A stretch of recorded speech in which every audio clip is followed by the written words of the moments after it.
కాంగ్రెస్ ఇచ్చిన హామీలపై దృష్టి పెట్టకుండా పార్టీ ఫిరాయింపులపై దృష్టి పెట్టిందన్నారు కిషన్ రెడ్డి.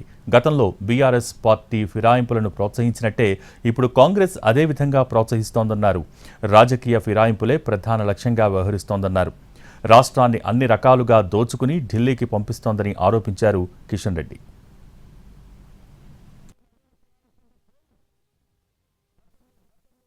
పార్టీ ఏ రకంగా పార్టీ ఫిరాయింపులను ప్రోత్సహించిందో దానికంటే మేము తక్కువ తిన్నామనే విధంగా ఈరోజు కాంగ్రెస్ పార్టీ వచ్చినటువంటి అధికారాన్ని ప్రజల సంక్షేమానికి ఉపయోగించి ఇచ్చినటువంటి హామీలను అమలు చేయాల్సింది పోయి పార్టీ ఫిరాయింపుల పట్ల ముఖ్యమంత్రి గారు కాంగ్రెస్ పార్టీ రాష్ట్ర నాయకత్వము జాతీయ నాయకత్వము దృష్టిని కేంద్రీకరించి రెండు కార్యక్రమాలు చేపట్టడం జరిగింది. వాళ్ళు ఒకటి రాజకీయ ఫిరాయింపులే ప్రధాన లక్ష్యంగా పరిపాలన కొనసాగిస్తున్నారు.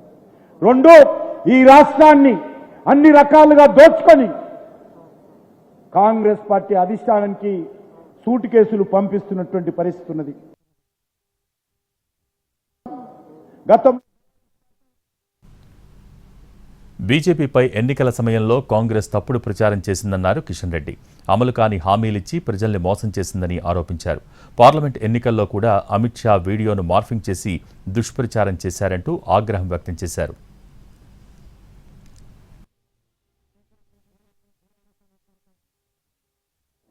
ఒక తప్పుడు ప్రచారము, అదేవిధంగా అమలుకు నోచుకోలేనటువంటి హామీలు గ్యారెంటీలు ఇచ్చి ప్రజలను మభ్యపెట్టి అధికారంలో రావడం జరిగింది.